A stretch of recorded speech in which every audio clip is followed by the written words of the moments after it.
3 coins left. That's it. That's all she had between her baby and starvation. The cashier's face said it all, not enough. Behind her, strangers muttered, checked their watches, sighed loud enough to shame her. Olivia Mitchell's hands shook as she counted again. 3 coins, baby formula, a sick child burning with fever. Then a man's voice cut through the noise like a blade. "I'll pay." She turned. Expensive suit, cold eyes, and he said her name, her real name, the one she'd buried 2 years ago. "Why didn't you ever tell me 6 words?" Daniel Westridge's voice was quiet, but those words hit Olivia like a fist to the chest. She stood frozen, baby Emma strapped to her body, formula clutched in white-knuckled hands.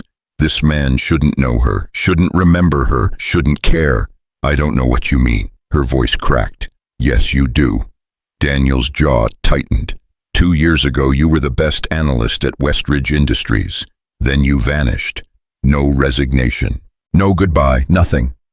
The cashier stared. The line went silent. Daniel pulled out his wallet, handed over a 50. "Keep the change." He turned back to Olivia. His eyes were darker than she remembered. Sadder. Emma whimpered against her chest. Hot, too hot. The fever was climbing again. "I need to go."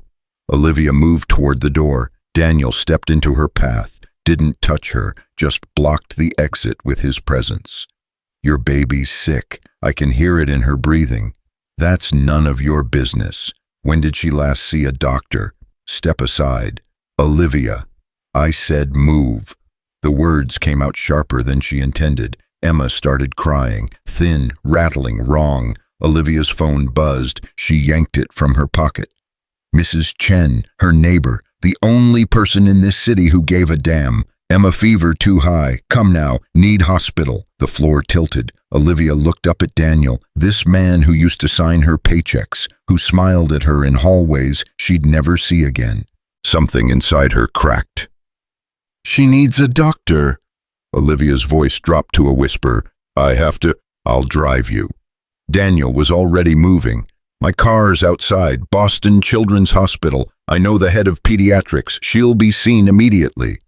"I can't afford Olivia."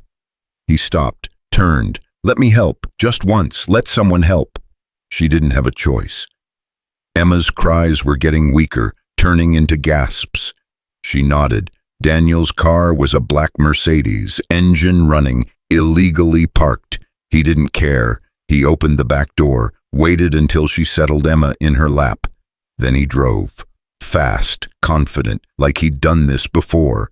Olivia held her daughter, felt the fever burning through both their clothes. "Please, baby, please hold on." Daniel's eyes flicked to the rearview mirror.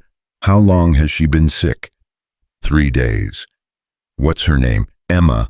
Emma Rose. Something changed in his expression. His hands tightened on the wheel. "How old?" 7 months. Silence. Then quietly, "She's beautiful." Olivia's throat closed. She kissed Emma's forehead, tried not to cry. "She's everything." "I know." His voice turned rough. "I know what it feels like. To love someone so much the world disappears. To know you'd burn it all down to keep them safe." Olivia looked up. "You have kids?" "No." Left turn, yellow light. He accelerated through it. "I had a sister, Sarah, 5 years younger than me. She married her college sweetheart at 23. Perfect guy on paper. Good family, great job. Everyone loved him." His jaw clenched. "Everyone except Sarah. By the end she was terrified of him, but she never told me, never told anyone." He stopped talking. The silence was suffocating. "She's gone. 6 years now, and I didn't know, didn't see it. I was too busy building an empire to notice my sister was dying right in front of me." Olivia's heart broke. "Daniel, I'm sorry." "Don't."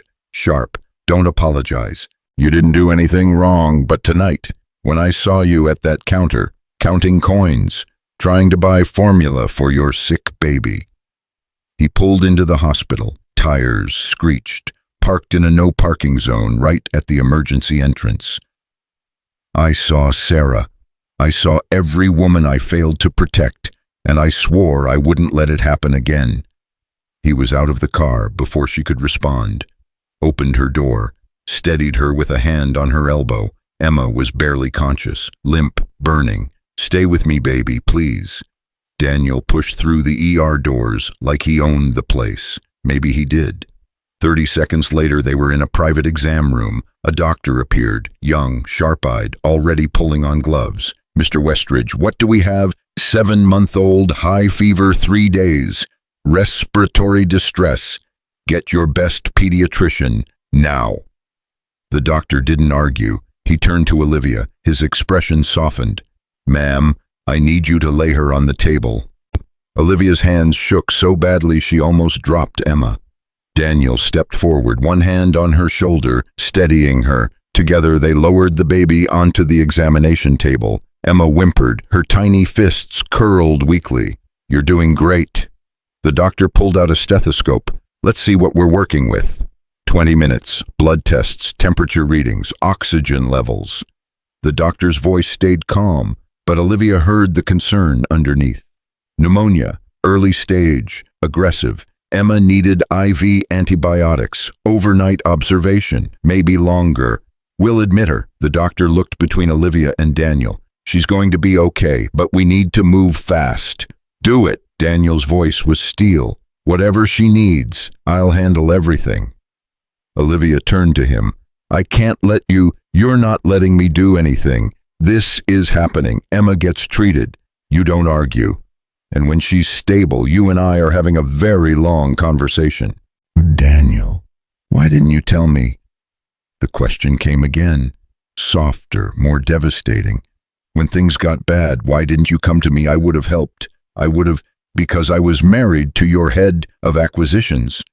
The words exploded out of her, sharp, jagged. The room went silent. The doctor glanced between them, excused himself quietly. Daniel stood frozen, color draining from his face. "What, James Barrett?" Olivia's voice shook. "Your brilliant golden boy, the one who closed the Meridian deal, the one everyone said would be your CFO someday." She laughed, bitter, broken. "He was my husband, and he made my life hell." Daniel staggered back, like she'd struck him. "James Barrett, you were married to—" He stopped, processing. "You're Olivia Barrett, not Mitchell. You changed your name." "I changed everything, because James made it very clear. If I told anyone what he did, he'd destroy me, take everything, and he had the power to do it. He had your power behind him." She wrapped her arms around herself, suddenly cold. "So I disappeared. I ran, and I've been running ever since." Daniel's hands curled into fists. When he spoke, his voice was dangerous, quiet. "What did he do to you?" "Does it matter?" Yes, the word was a vow. "Every detail matters, because James Barrett still works for me, and if he hurt you, he did worse than hurt me." Olivia dropped her voice to a whisper. "He erased me, made me feel worthless, invisible. And when I got pregnant with Emma, he told me to get rid of her, said a baby would ruin his career." She swallowed hard. "When I refused, he left, filed for divorce, made sure I got nothing. Then he spread rumors at Westridge, said I was unstable, unreliable, that I'd stolen company data." Daniel's expression turned murderous.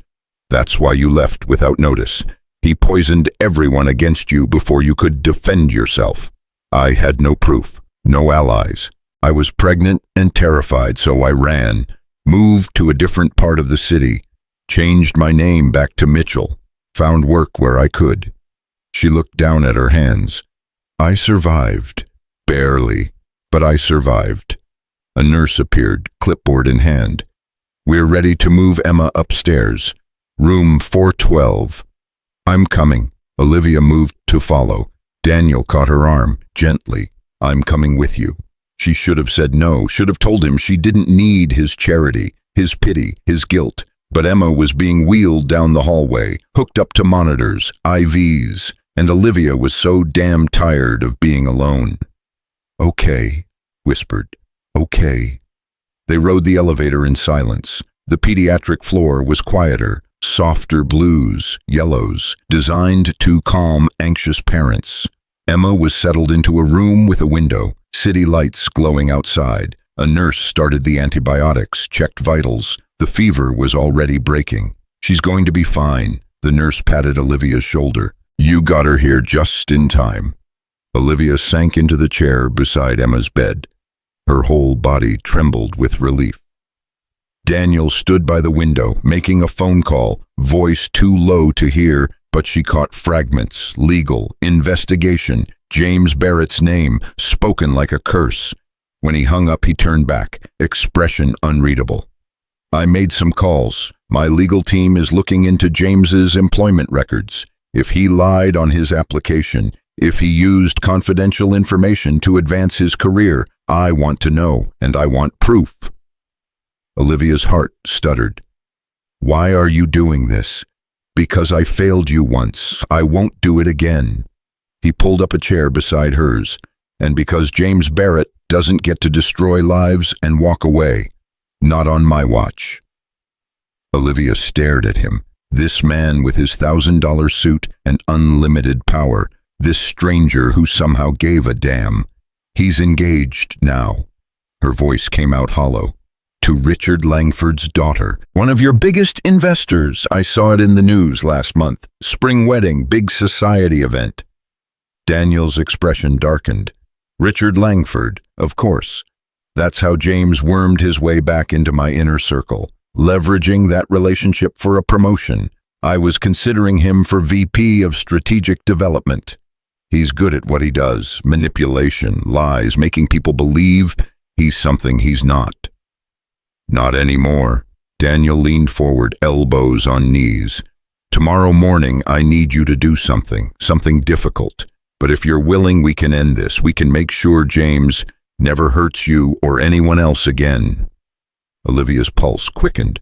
What do you need? A statement, detailed, everything that happened, the abuse, the manipulation, how he sabotaged your career. My lawyers will draft it tonight, airtight. Once you sign, I'll have grounds to terminate him, launch a formal investigation. He'll come after me. Fear crept into her voice. He won't touch you. Steal. Absolute. I'll make sure of it. Security if necessary. Protection. I swear to God, Olivia, I will protect you this time. She wanted to believe him, wanted to trust that someone with power would finally choose her side. But trust was a luxury she'd stopped being able to afford. Why? She asked. Why do you care this much? You don't owe me anything. Daniel was quiet. Long moment. His gaze drifted to Emma's sleeping form. When he spoke, his voice was rough, raw. When Sarah died, I made a promise. I'd never ignore the signs again, never let someone suffer in silence because I was too blind, too busy. And tonight, when I saw you counting those coins, I saw every warning sign I missed with her, the exhaustion, the fear, the way you flinched when I stepped close. He turned back. His eyes were wet. I can't bring Sarah back, but I can make sure her death meant something. I can make sure every woman who crosses my path gets the help she deserves, starting with you. Olivia's chest ached. She reached out, hesitated, then placed her hand over his. I'm sorry about your sister. I'm sorry I didn't find you sooner. He squeezed her hand, gentle. But I found you now, and I'm not letting go until you're safe. Until Emma's safe, until James Barrett is nothing but a bad memory. She believed him, against every instinct, every scar, every lesson learned about men with power. She believed Daniel Westridge. Okay, soft. I'll sign the statement, whatever it takes to stop him. Daniel nodded, jaw set. Good, because there's something else, something I discovered tonight while you were getting Emma settled. Olivia's stomach dropped. What? James didn't just lie to you. Daniel's expression turned grim. He lied to me, his resume, his credentials, his entire professional history. Half of it's fabricated, he paused. And the other half, he stole it. From you.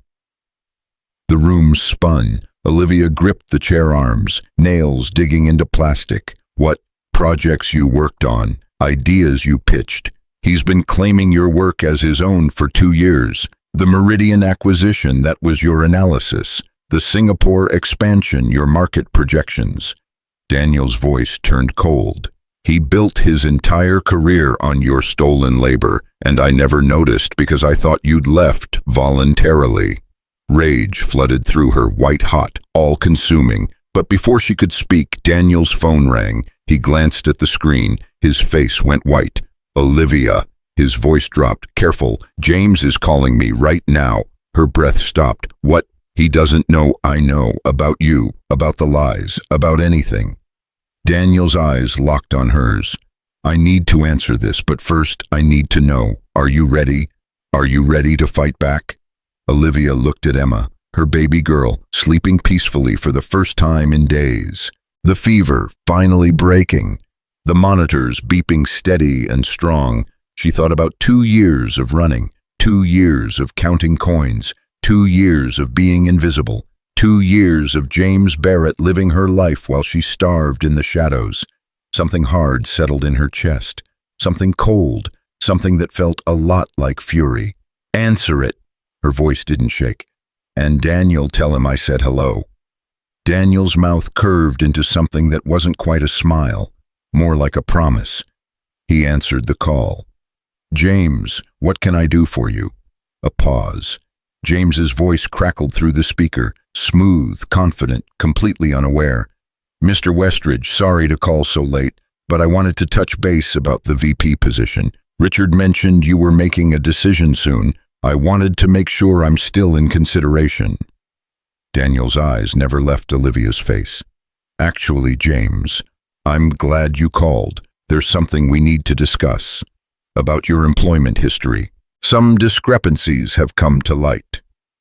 Silence on the other end. Discrepancies. James's voice changed, sharper.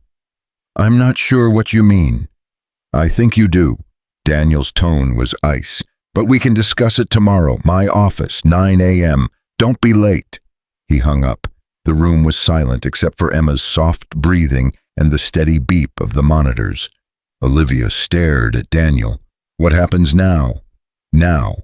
Daniel stood, straightened his suit jacket. Now we prepare for war, because tomorrow morning James Barrett's world ends, and yours, Olivia Mitchell, begins again. He walked to the door, stopped, turned back. Get some rest, both of you. I'll have security posted outside your room. No one gets in without my approval. You're safe here. Daniel.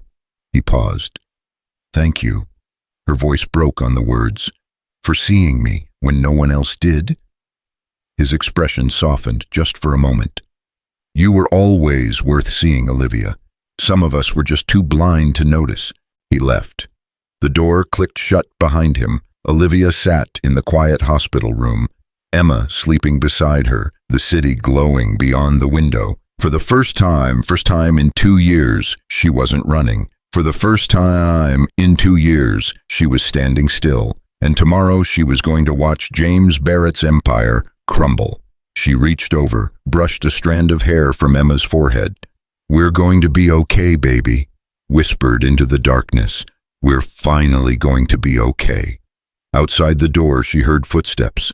Security taking position. Inside her chest, something that had been broken for 2 years started to mend.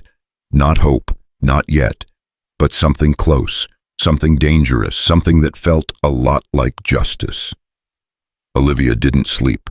She sat in that hospital chair watching Emma breathe, in and out. Steady. The fever was gone. The monitors beeped their quiet rhythm. Everything was fine now, except it wasn't. Because at 9 a.m. tomorrow morning, she was going to walk into Daniel Westridge's office and destroy the man who'd destroyed her first. Her phone buzzed at 6:30. Dawn was barely breaking over Boston. She grabbed it. Daniel, car will pick you up at 8:15. Lawyers will meet us at 8:45. Statement is ready for your review. How's Emma? Olivia typed back with shaking fingers. Fever's gone. She's sleeping. I don't have anything to wear to your office. 3 dots appeared, disappeared, appeared again, taken care of. Check the closet. Olivia stood, crossed to the small closet in the corner of the hospital room. Inside hung a garment bag she hadn't noticed before. She unzipped it slowly. A dress, charcoal gray, simple. professional, expensive as hell, her size exactly. Her throat tightened. When had he even another text? You don't owe me anything, but you deserve to walk into that room looking like the woman you are, not the woman he tried to make you. Olivia pressed her hand to her mouth. Tears burned behind her eyes. She texted back, "Thank you, don't thank me yet. Wait until we've won." She looked at Emma, still sleeping, still safe. A nurse had promised to stay with her during the meeting. Mrs. Chen was on her way to sit with her too. Olivia had 2 hours to get ready, 2 hours to prepare for the hardest thing she'd ever done. She took a shower in the tiny hospital bathroom, let the hot water wash away 2 years of dirt and shame and fear. When she stepped out, she barely recognized herself in the mirror, thinner than she used to be, harder, but still here, still fighting. She put on the dress. It fit perfectly. She braided her hair, no makeup. She didn't own any anymore. Didn't matter. This wasn't about looking pretty. This was about looking strong.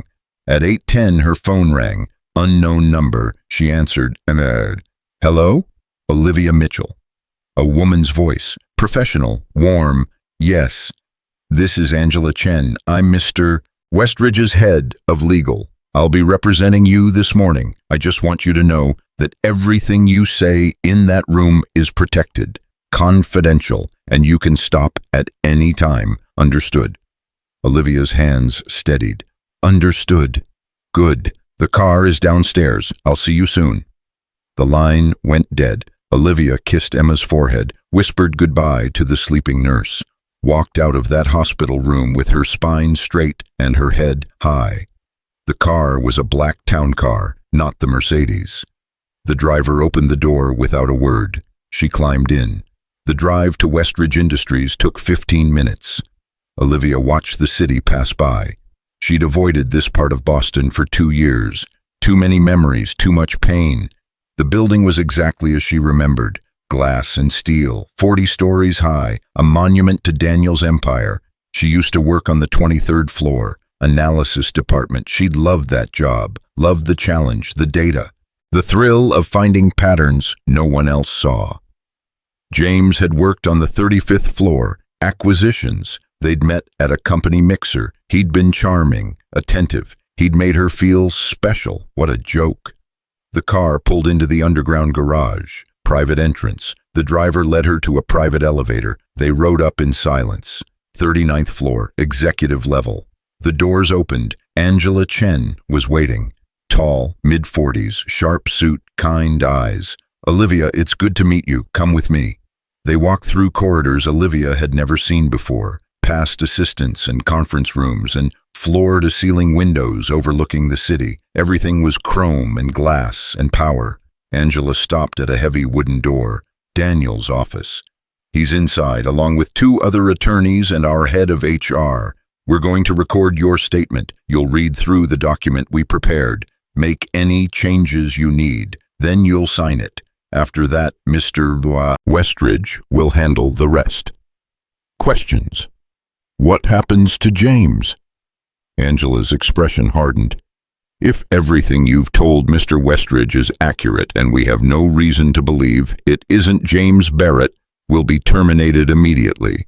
We'll also be filing criminal fraud charges for falsifying his employment records and stealing proprietary information. The DA is already reviewing the case. Olivia's heart pounded. He'll know it was me. He already knows. Angela's voice softened. Mr. Westridge called him at 6 this morning, told him to be here at 9 for a meeting regarding his employment status. James tried to call you 17 times in the last 2 hours. Ice flooded Olivia's veins. He what? Your number's been blocked on our end. He can't reach you, and there's a restraining order being filed as we speak. He won't get within 500 feet of you or Emma, I promise. Olivia nodded, couldn't speak. Angela opened the door. The office was massive. Corner view, leather chairs, a conference table that could seat 20, and Daniel standing by the window, hands in his pockets, staring out at the city. He turned when they entered. His eyes found hers immediately. You came. You doubted I would. No. A faint smile. But I wouldn't have blamed you if you'd run. I'm done running. Good. He gestured to the table. Let's end this. The next hour was brutal. Olivia sat across from 3 lawyers and Daniel. They walked her through the statement page by page. Every incident, every bruise, every cruel word James had ever spoken. She changed some of the wording, made it clearer, stronger. When they asked her to describe the night James told her to get rid of Emma, her voice shook, but she didn't stop. Daniel sat silent through all of it. His face was carved from stone, but his hands were clenched so tight, his knuckles went white. When they reached the section about James stealing her work, Angela pulled out a folder. We ran a forensic analysis on every project James claimed credit for in the last 2 years. Cross-referenced them with your old files. We found 73 instances of direct plagiarism. Your research, your projections, your analysis, all attributed to him. She slid the folder across the table. Olivia opened it, saw her own handwriting, her own notes, her own brilliant, painstaking work, all marked with James's name. Rage choked her, pure, blinding. He didn't just steal from me. Her voice came out like gravel. He stole from this company, from everyone who trusted him. Yes. Daniel spoke for the first time in an hour. He did, and now he's going to pay for it. Olivia looked at him, really looked, saw the guilt still eating him alive, the anger he was barely containing. This isn't your fault, she said quietly. I should have seen it. He fooled everyone. That's what he does. Daniel shook his head. I'm the CEO. It's my job to see it, and I failed. Then don't fail now. Olivia picked up the pen. Let's finish this. She signed her name at the bottom of the statement. Olivia Ann Mitchell. Not Barrett. Never Barrett again. Angela collected the papers. It's done. We'll file this with HR and legal immediately. Mr. Westridge will handle the termination meeting. I want to be there. Olivia's voice was steady. When you fire him, I want to see his face. The room went silent. Daniel stared at her. Olivia, that's not... I need this. She cut him off. I need to see him lose everything the way I did. I need him to know that I survived, that I won. Please. Daniel studied her. Long moment. Then he nodded once. Angela, set it up. Olivia will observe from the adjoining conference room, one-way glass. He won't know she's there. Sir, I'm not sure that's... Do it! His voice left no room for argument. Angela hesitated, then nodded. Yes, sir. 20 minutes later, Olivia stood in a small conference room separated from Daniel's office by a wall of one-way glass. She could see everything, hear everything through the intercom system, but James wouldn't see her. Angela stood beside her. You sure about this? Yes. It's going to be ugly. Good. At exactly 9 a.m., the door to Daniel's office opened. James Barrett walked in. Olivia's breath stopped. 2 years. She hadn't seen him in 2 years. He looked exactly the same. Tall, handsome, expensive suit, perfect hair, that smile that used to make her feel special and then made her feel worthless. He didn't look worried, didn't look scared. He looked confident, entitled. He sat down across from Daniel without being asked. Morning, sir. You said we needed to talk about my employment. Daniel didn't smile, didn't stand, just looked at James like he was something scraped off the bottom of a shoe. Yes, we need to talk about the fact that you lied on your employment application, falsified your credentials, and committed corporate espionage by stealing proprietary research and claiming it as your own. James's smile faltered. I'm sorry. What? You heard me. Daniel slid a folder across the desk. That's a forensic analysis of every project you've worked on since you were hired. 73 instances of plagiarism, all traced back to one source, your ex-wife. The color drained from James's face. Olivia. This is about Olivia. This is about you being a fraud. Daniel's voice turned to ice. And a thief. And an abuser. Abuser! James laughed, sharp, nervous. Whatever she told you is a lie. She's unstable. I told you that when we divorced. She fabricated. Stop talking. Daniel stood, planted his hands on the desk, leaned forward. I have a signed statement from Olivia detailing 2 years of emotional, financial, and psychological abuse. I have medical records. I have witness testimony from neighbors who heard you scream at her. And I have the forensic evidence that proves you built your entire career on her stolen work. James's jaw worked. You can't prove any of that. I already have. Daniel pulled out another folder. This is a copy of everything we're filing with the district attorney this afternoon. Fraud, theft of intellectual property, and we're investigating potential domestic violence charges. This is insane, James shot to his feet. You're going to destroy my career over some bitter ex-wife's revenge fantasy. I'm destroying your career because you're a liar and a criminal. Daniel's voice didn't rise, didn't need to. You're terminated effective immediately. Security will escort you out. You have 1 hour to clear your desk, and if you come within 500 feet of Olivia Mitchell or her daughter, I'll have you arrested. James's face went from white to red. Her daughter? That bastard child isn't even... Finish that sentence. Daniel's voice dropped to a whisper, lethal. I dare you. James's mouth snapped shut. His hands curled into fists. For a moment, Olivia thought he might actually hit Daniel. Then his expression changed, shifted. The mask slipped back into place. He smiled, cold, calculating. You're making a mistake, Daniel, a big one. I'm engaged to Richard Langford's daughter. He's your second largest investor. When he hears about this, he already knows. Daniel's smile was razor sharp.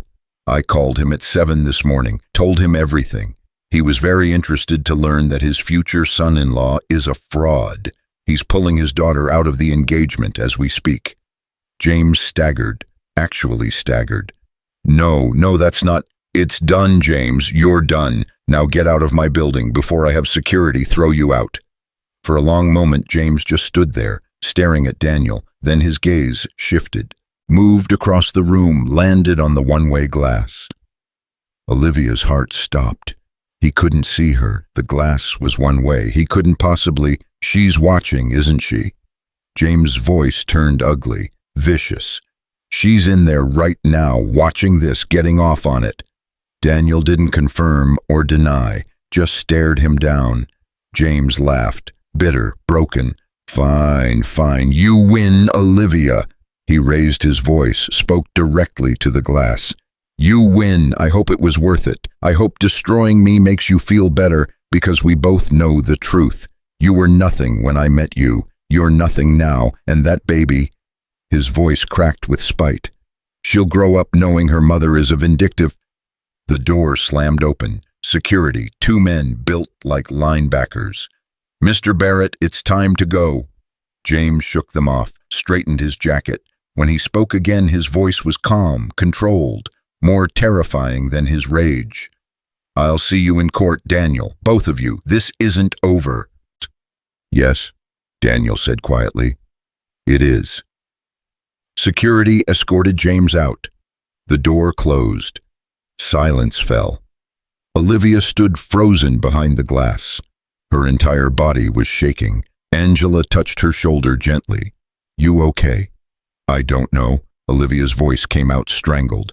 I thought I'd feel different. Seeing him lose, I thought I'd feel victorious. Yes. What do you feel? Olivia pressed her hand to the glass. Watched Daniel sink into his chair, watched him drop his head into his hands, like the weight of the world had just crushed him. Empty, she whispered. I feel empty. Angela squeezed her shoulder. That's normal. Revenge doesn't fix the damage, it just stops the bleeding. Then what does fix it? Time, therapy, building a new life. Angela handed her a business card. That's my personal therapist. She specializes in domestic abuse recovery. First 3 sessions are covered by Westridge Industries. After that, we'll figure something out. Olivia took the card, stared at it. Why are you doing this? You don't even know me. Because I was you once. Angela's voice was quiet, sad. Different man, different city, but the same story. And someone helped me, so now I help others. Pay it forward. Okay. Olivia nodded, couldn't speak. The door to the conference room opened. Daniel stood there. He looked exhausted, 10 years older than he had an hour ago. It's done, he said. James is gone. The DA has the files. His engagement is over. His career is finished. Good. Olivia's voice was hollow. Thank you. Daniel stepped closer. How are you feeling? I don't know. That's fair. He pulled out a chair, sat, gestured for her to do the same. She did. They sat in silence for a long moment. I need to tell you something, Daniel said finally. Something I should have told you last night. Olivia looked at him, waited. When you disappeared 2 years ago, I tried to find you, had my assistant track down your forwarding address, your phone number, everything, but you'd vanished completely. I thought... He stopped, started again. I thought maybe you'd found a better opportunity, that you'd left because we weren't good enough. And I felt... What? Rejected. He laughed, self-deprecating. Stupid, right? You were an employee. I was your CEO. But you were brilliant, Olivia. Everyone knew it. I knew it. And when you left without a word, it felt personal. Olivia stared at him. You tried to find me for 6 months. Then James told me you'd had a nervous breakdown, that you'd made accusations against him, that HR had investigated and found nothing, that you'd left to avoid embarrassment. Rage flashed through her. He told you I accused him, yes, said you'd claimed he was abusive, that you were unstable, delusional. Daniel's jaw clenched, and I believed him, because I trusted him, because I'm an idiot. You're not an idiot. He's a psychopath. I should have dug deeper, should have questioned the story, should have... Daniel. Olivia reached across the table, put her hand over his. Stop. You didn't know, and even if you had, I wouldn't have told you the truth back then. I was too scared, too broken. I needed time to find myself again before I could fight. He turned his hand over, gripped hers, and now I'm ready. She squeezed his hand. Now I want my life back. Daniel's expression shifted. Something like hope flickered in his eyes. I have a proposition for you. What kind of proposition? Westridge Industries is launching a new division, community engagement and social impact. It's going to focus on helping vulnerable populations, single mothers, abuse survivors, people who've fallen through the cracks. Olivia's breath caught. I want you to run it. Daniel's voice was steady. Sure. Director level, full benefits, 6-figure salary, your own team, complete autonomy. You'd report directly to me. The room spun. Daniel, I can't. Why not? Because I haven't worked in 2 years. Because I have a baby. Because I'm not qualified to. You're the most qualified person I know. He leaned forward, intense. You've lived it, Olivia. You know what it's like to need help and have nowhere to turn. You know what it's like to count coins for baby formula. You know exactly what these people need because you've been there. That's not a weakness. That's your superpower. Tears burned her eyes. I don't know what to say. Say yes. Say you'll build something that matters. Say you'll help me make sure what happened to you never happens to anyone else on my watch. Olivia looked at him, really looked, saw the guilt, the determination, the desperate need to fix something he couldn't fix before. This isn't just about me, is it? She said softly. This is about Sarah. Daniel's expression cracked. Yes, it's about Sarah, and you, and every woman who's ever been told she's worthless. Every mother who's ever had to choose between feeding her baby and paying rent. Every survivor who's ever felt invisible. He stood, paced to the window, stared out at the city. I can't bring Sarah back, but I can build something in her name, something that saves lives, and I can't do it without you. Olivia stood, walked to him, stood beside him at the window. Boston spread out beneath them, glittering, indifferent, beautiful. What's the catch? She asked. No catch, just hard work, long hours, and facing your demons every day because the people you're helping will remind you of who you used to be. I can handle that. Can you? She turned to face him. I survived, James. I survived 2 years on the street. I survived watching my daughter almost die because I couldn't afford a doctor. I can handle anything you throw at me. Daniel smiled. Real. Genuine. Then you're hired. Just like that. Just like that. He pulled a folder from his briefcase, handed it to her. Employment contract. Read it over. Take your time. No pressure. Olivia opened the folder, scanned the first page. Her eyes widened. This salary can't be right. It's right. Daniel, this is more than I made before. Way more. You're worth it. And you're going to earn every penny building this program from the ground up. She kept reading. Full benefits. Childcare stipend. Flexible hours. Signing bonus. There's a signing bonus. Enough to get you into a decent apartment, get Emma into a good daycare, buy yourself a car, start over properly.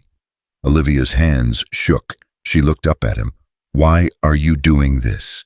Because I can, because I should, because the world took everything from you and I have the power to give some of it back. His voice dropped. And because you deserve it, you always did. Tears spilled down her cheeks. She didn't wipe them away. When do I start? Next Monday, if you're ready. I'm ready. Daniel extended his hand. Then welcome to Westridge Industries Director Mitchell. She took his hand, shook it, firm, confident. Thank you for everything. Don't thank me yet. We have a gala next Friday. Westridge Foundation annual fundraiser. 500 guests, press, investors. You're going to be introduced as the new director. Think you can handle that? Olivia's stomach flipped. A gala. Black tie, open bar, terrible small talk. He smiled. You'll love it. I don't have anything to wear to a gala. Taken care of. Personal shopper will call you tomorrow. My treat. Consider it part of your signing bonus. Daniel, no arguments. You're representing my company now. You need to look the part.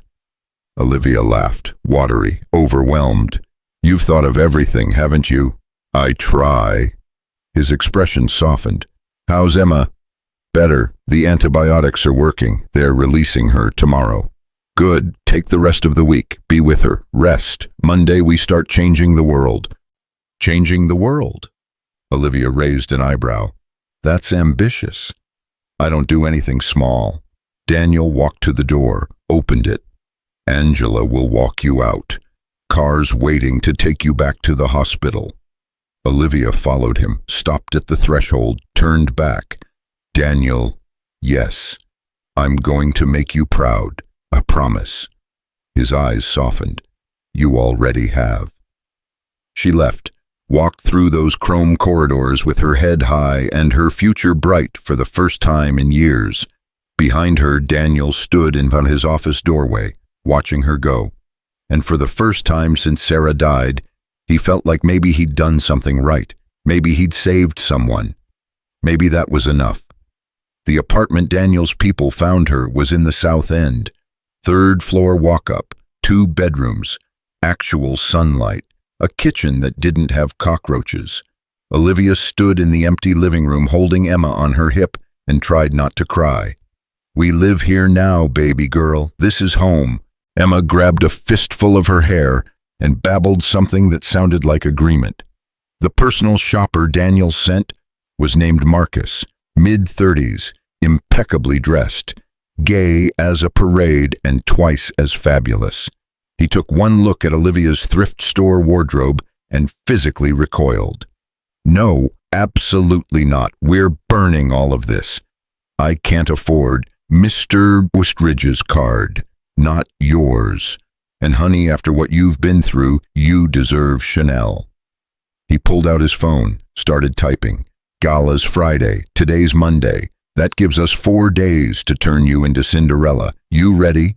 Olivia looked at Emma, thought about Friday night, thought about walking into a room full of Boston's elite, thought about showing them she wasn't nobody anymore. I'm ready, Marcus grinned. Good, because we're starting with shoes. A woman can conquer the world in the right heels. The next 4 days were a whirlwind. Marcus dragged her to boutiques she'd never heard of, bought her dresses that cost more than she used to make in a month, taught her how to walk in heels again, how to hold a champagne glass, how to make small talk without looking terrified.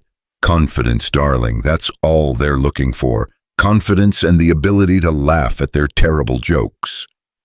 Emma stayed with Mrs. Chen during the shopping trips. The old woman had cried when Olivia told her about the new job, about the apartment, about everything. "You deserve this. You and that beautiful baby. You deserve all of it." On Wednesday, Daniel called. "How's the preparation going?"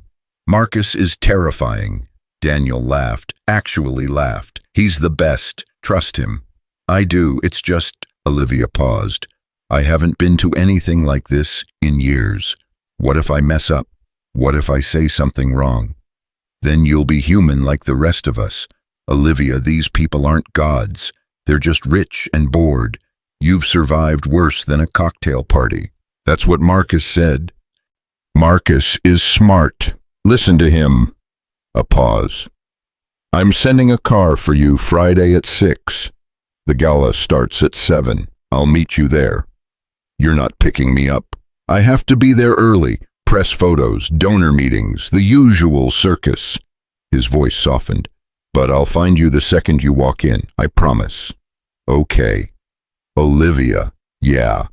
You're going to be amazing. Don't doubt that for a second." He hung up before she could respond. Friday arrived too fast.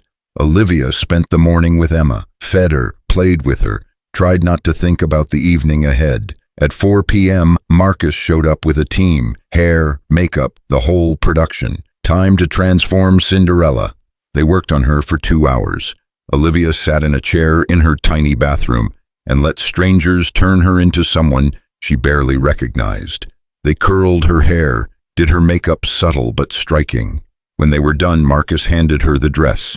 It was emerald green, floor length, elegant, not flashy, not trying too hard, just perfect.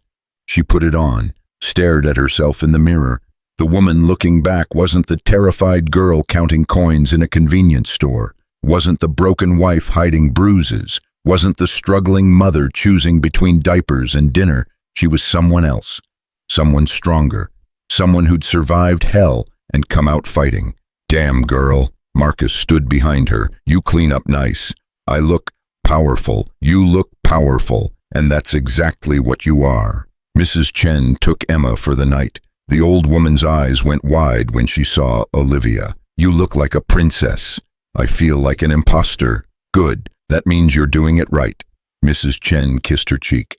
"Go show them who you are. Make them remember your name." The car arrived at 6:15, black, sleek. The driver opened the door without a word. Olivia climbed in, smoothed her dress, took a breath. The drive to the Four Seasons took 20 minutes. The gala was in the grand ballroom. When the car pulled up, Olivia saw the red carpet. The photographers, the people in tuxedos and gowns streaming inside. Her stomach dropped. "I can't do this." The driver glanced at her in the rearview mirror. "Miss Mitchell, I can't." "Mr. Westridge said you might say that." The driver pulled out his phone, showed her a text. "If she panics, tell her Emma's counting on her. Tell her Sarah's counting on her. Tell her I'm counting on her. And tell her she's already the bravest person I know." Olivia's throat closed. She blinked back tears, careful not to smudge her makeup. "Okay, okay." She opened the door herself, stepped out onto the red carpet. The cameras didn't flash for her. She wasn't famous, wasn't important, not yet, but she walked that carpet like she owned it, head high, spine straight, one foot in front of the other. Inside the ballroom was stunning, crystal chandeliers, ice sculptures. A string quartet playing something classical, people everywhere, talking, laughing, drinking champagne like water. Olivia grabbed a glass from a passing waiter, didn't drink it, just held it, gave her hands something to do. "Olivia," she turned. Daniel stood 10 feet away. He wore a tuxedo that probably cost more than her car, but it was his expression that stopped her, the way he was looking at her, like she was the only person in the room. He crossed to her, stopped just close enough to be polite, not close enough to be improper. "You look—" He stopped, started again. "You look incredible. Marcus earns his paycheck. It's not the dress." His voice dropped. "It's you. You look like yourself again." Something warm bloomed in her chest. "Thank you for all of this, for Don't. Not here. Tonight's not about me, it's about you. He offered his arm, ready to meet Boston's finest. She took his arm, as ready as I'll ever be. He led her through the crowd, introduced her to people whose names she recognized from the news. Investors, politicians, CEOs. Everyone smiled, shook her hand, said polite things, but Olivia saw their eyes, saw them sizing her up, wondering who she was, why Daniel Westridge had her on his arm. Let them wonder.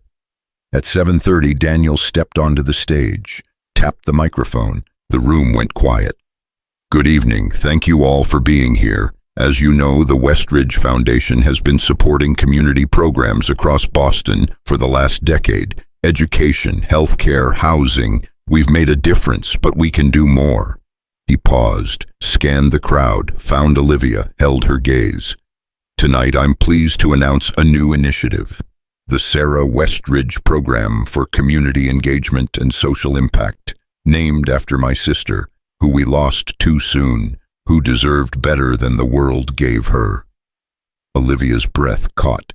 He'd named it after Sarah. This program will focus on helping our most vulnerable neighbors, single mothers, abuse survivors, people who've fallen through the cracks, people who need a hand up, not a handout. And I'm honored to introduce the woman who will lead this mission, someone who understands the struggle firsthand, someone who turned 3 coins into courage. Please welcome the Director of Community Engagement, Olivia Mitchell. The room erupted in applause, polite, expected, but loud enough that Olivia felt it in her chest. She walked to the stage on shaking legs. Daniel met her at the stairs, offered his hand. She took it, let him steady her. He whispered, "You've got this." She stepped up to the microphone, looked out at 500 faces, 500 people who'd never counted coins, never wondered if their baby would eat tomorrow, never been invisible. Her hands gripped the podium. She opened her mouth. Nothing came out. The silence stretched, awkward, painful. Then she saw him, James, standing at the back of the room, arms crossed, face twisted with rage and something that looked like hate. He wasn't supposed to be here. The restraining order, security. How did he? Daniel saw him, too, stepped forward, but Olivia held up a hand. No, she could handle this. She looked right at James. Let him see her. Let him see what he'd failed to destroy. Then she smiled, and she spoke. 2 weeks ago, I stood in a convenience store with 3 coins in my hand. That's all I had left. 3 coins between me and the formula my sick baby needed. I counted them twice, hoping I'd been wrong, hoping there was more, but there wasn't. There was just me and my daughter, and the absolute certainty that I'd failed her. The room was silent. No one moved. I was invisible that night, just another struggling mother, another statistic, another person the world had decided didn't matter. But then someone saw me. Someone stepped forward. Someone paid the difference. And that small act of kindness saved my daughter's life. She looked at Daniel. He was staring at her, eyes bright. That someone was Daniel Westridge. And he didn't just save Emma that night. He saved me, because he reminded me that I wasn't invisible, that I mattered, that my struggle wasn't shameful, it was human. Her voice strengthened. The Sarah Westridge program exists because too many people are invisible. Too many mothers count coins. Too many survivors hide their pain. Too many people believe they don't deserve help, but they do. We do. And starting Monday, this program will make sure they know it. The applause started slow, then built, then thundered. Olivia stepped back from the microphone. Daniel was beside her instantly, his hand on her back, steadying her.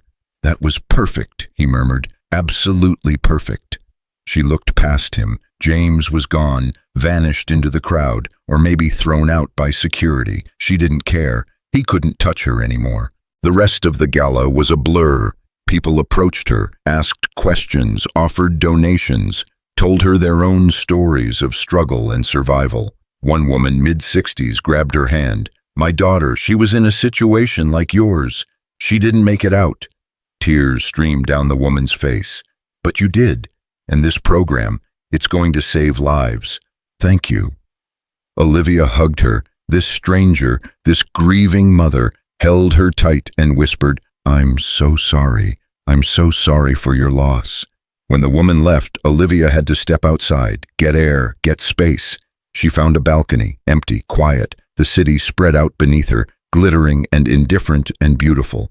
She heard footsteps behind her, knew, without turning, it was Daniel. "You okay?" "I don't know, that woman, her daughter, it could have been me." But it wasn't.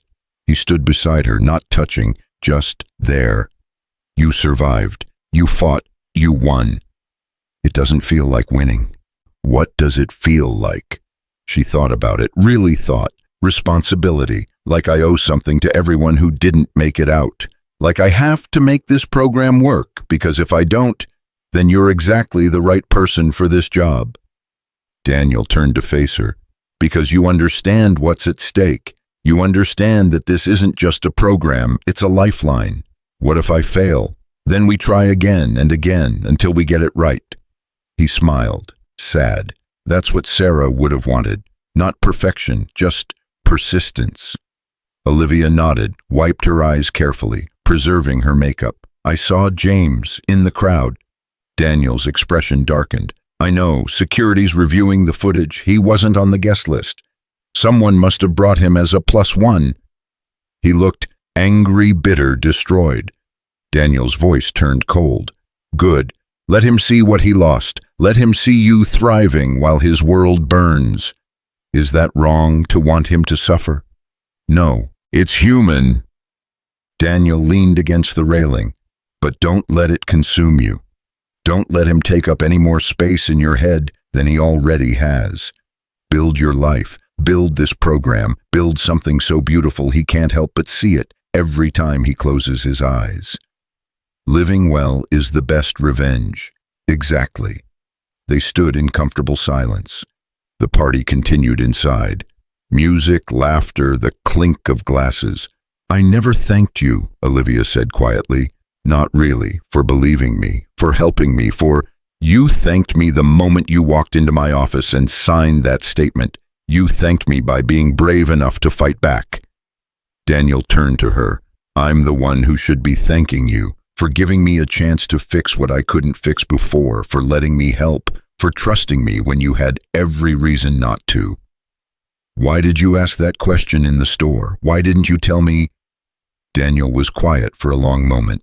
"Because I'd been asking myself that same question for 6 years. Why didn't Sarah tell me? Why didn't she trust me enough to ask for help? And seeing you there, desperate, alone, it was like the universe was giving me a second chance. A chance to ask the right question at the right time, a chance to not be blind." He looked away. "I failed, Sarah, but I wasn't going to fail you." Olivia's chest ached.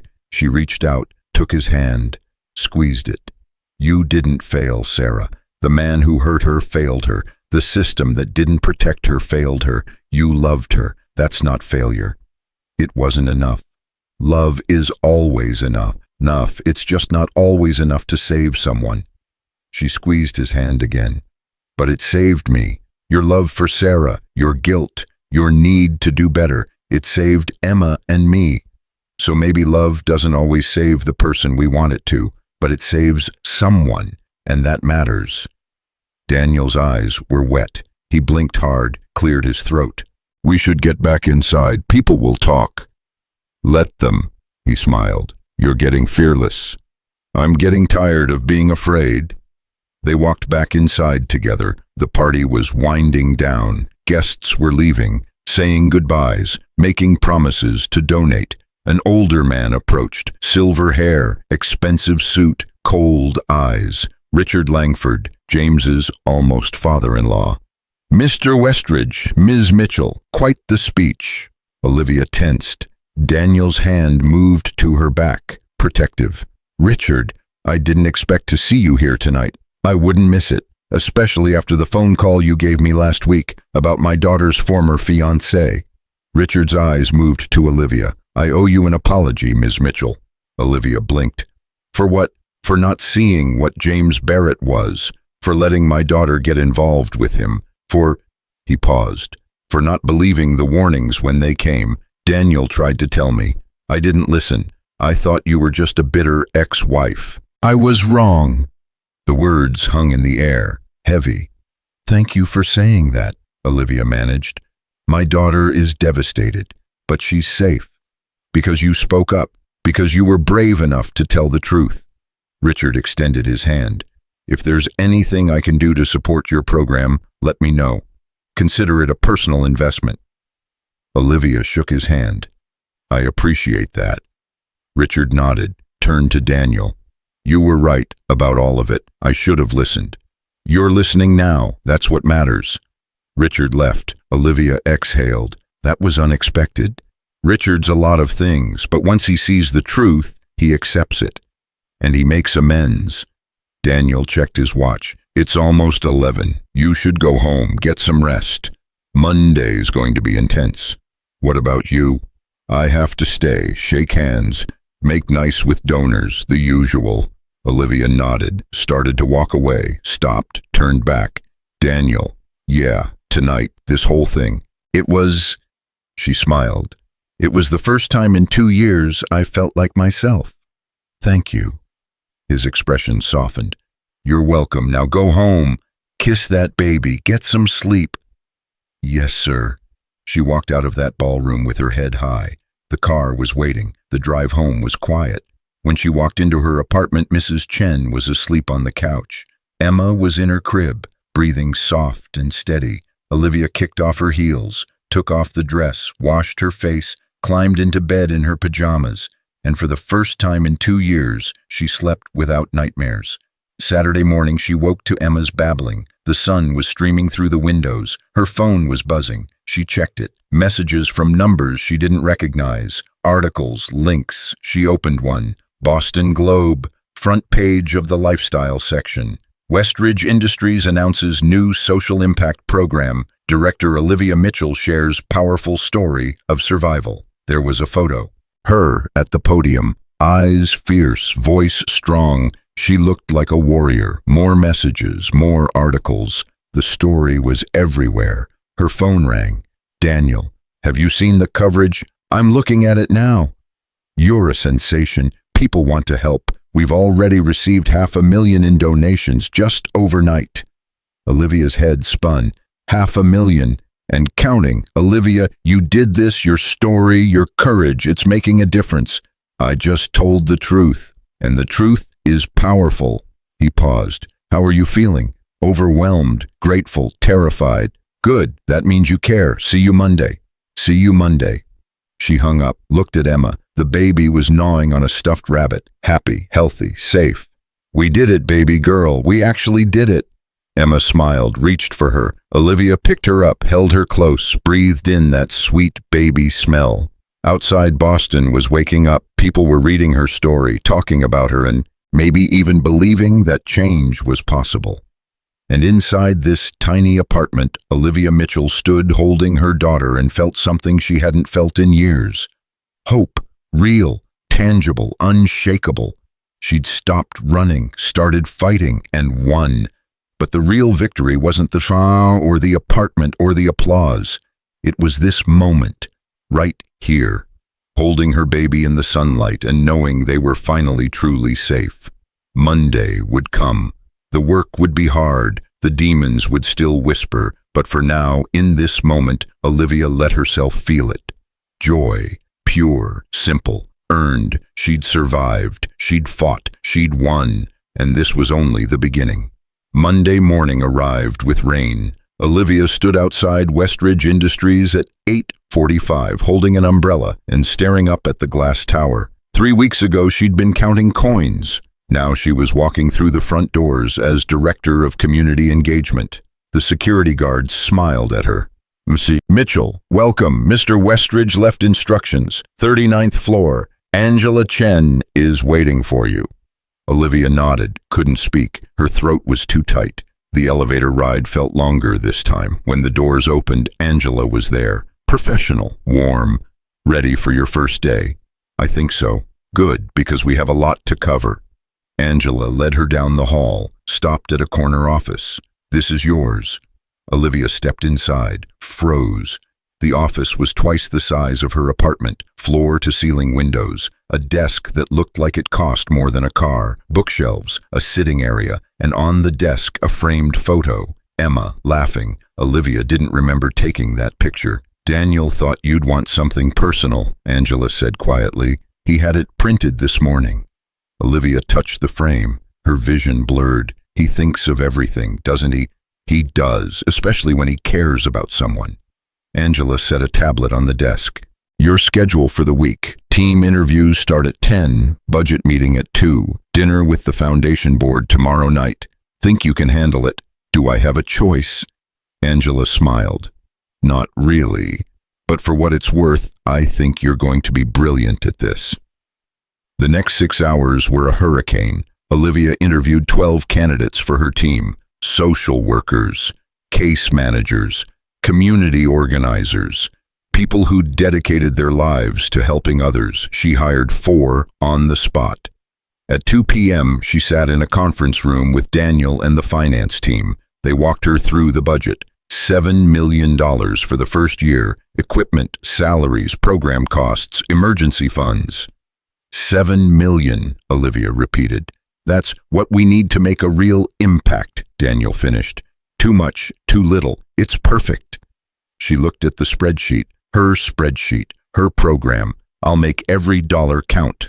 "I know you will." After the meeting, Daniel walked her back to her office. They were alone in the hallway. "How are you holding up?" "I'm terrified I'm going to wake up and this will all be a dream."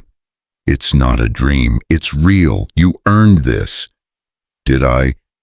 Or did you just feel guilty enough to hand it to me?" Daniel stopped walking, turned to face her. His expression was serious. "You think I'd build an entire program out of guilt? I don't know. Would you?" "No."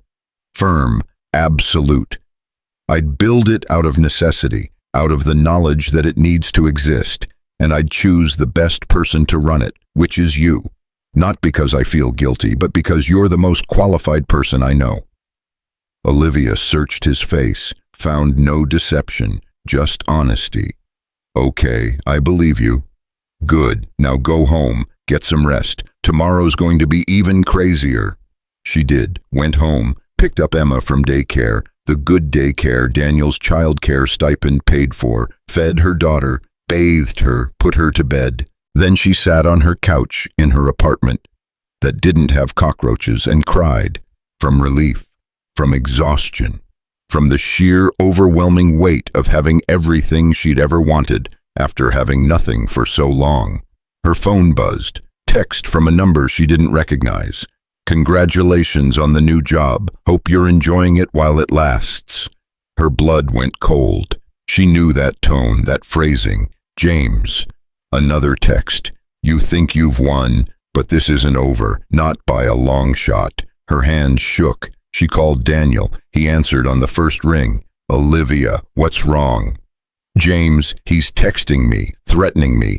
How did he even get this number? Forward me the messages now and block the number." She did. Heard Daniel typing on the other end. "Done. I'm calling my security team and my lawyers. This violates the restraining order. He's going to jail." "Daniel, I don't want... This isn't negotiable. He threatened you. He broke the law. He's done." The line went quiet for a moment. Then Daniel's voice softened. "Are you okay? Do you need me to come over?" "No, I'm fine. Just shaken." "Lock your doors. Don't answer any calls from unknown numbers. I'm having a security detail assigned to you first thing tomorrow. They'll be discreet, but they'll be there." "You don't have to." "Yes, I do. Olivia, I'm not letting him hurt you again. Not on my watch." She exhaled. "Okay, thank you. Get some sleep. I'll see you tomorrow." She hung up, blocked James's number, triple-checked the locks, climbed into bed next to Emma's crib. Sleep didn't come easy. Tuesday morning brought news. Daniel called at 7 a.m. "James was arrested an hour ago. Violation of the restraining order. He's being held pending bail hearing." Olivia sat up in bed. "Already? I told you, I don't mess around when it comes to your safety. He made bail 2 hours later, but he's on electronic monitoring now, can't leave his apartment, can't contact you, can't do anything without the court knowing. How long will that last? Until the trial, could be months. Months of looking over my shoulder. Months of him being caged while you build something beautiful. I'd say that's fair. Olivia smiled despite herself. You're ruthless when you want to be. Only when it matters. Speaking of which, foundation dinner tonight. 7 p.m. Same car will pick you up at 6:30. Dress code is business formal. You ready? As ready as I'll ever be. The foundation board turned out to be 8 people. 4 men, 4 women, all over 60, all wealthy beyond measure, all watching Olivia like she was a bug under a microscope. She sat at the head of the table, Daniel to her right, Angela to her left. The oldest board member, a woman named Patricia, spoke first. Ms. Mitchell, we've all read the press coverage, quite moving, but we need to discuss the practicalities.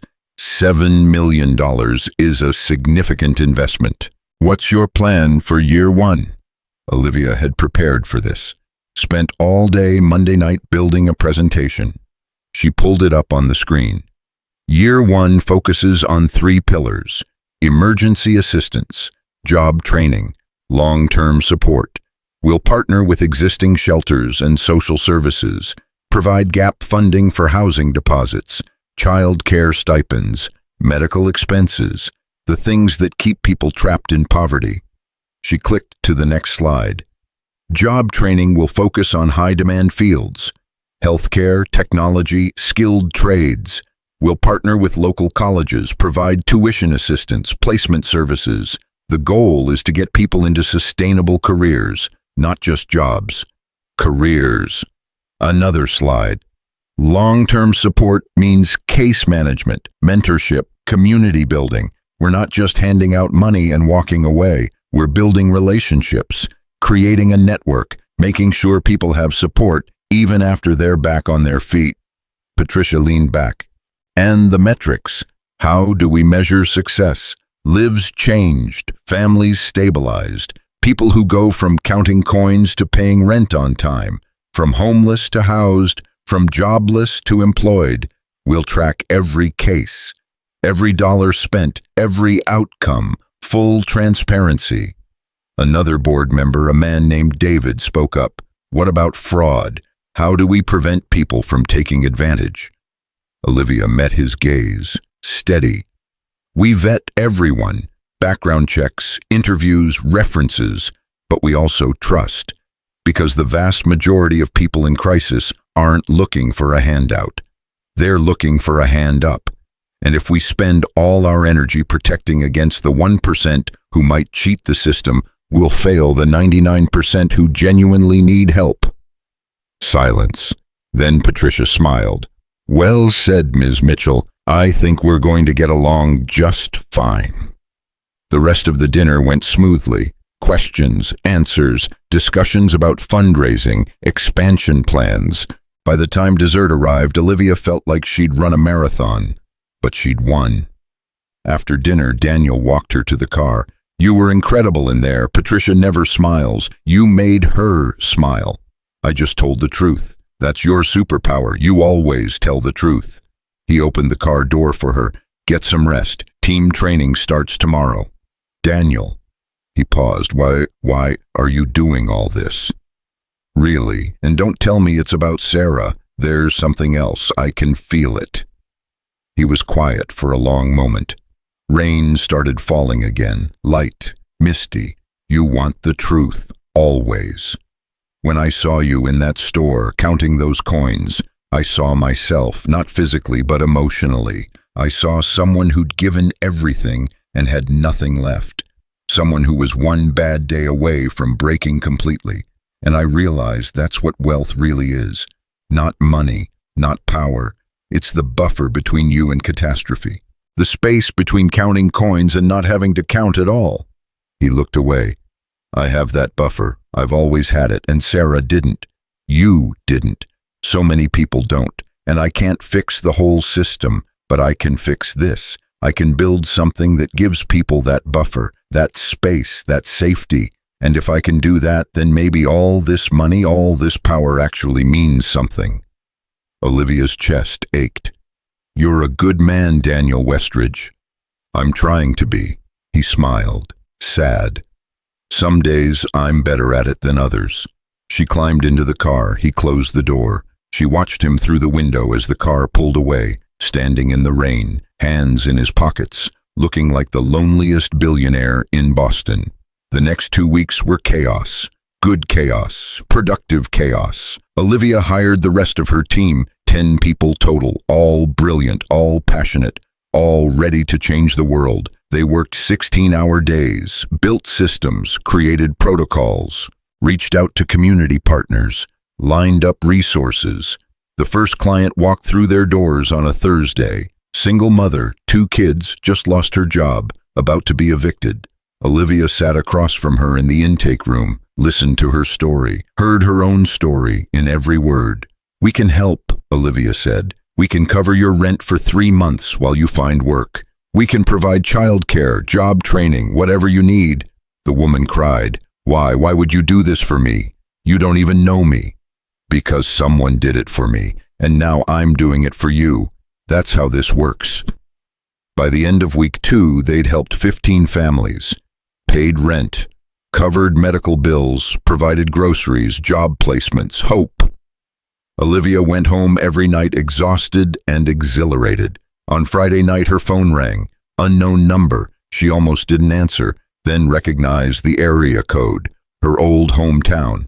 She picked up. Hello, Olivia, it's Mom.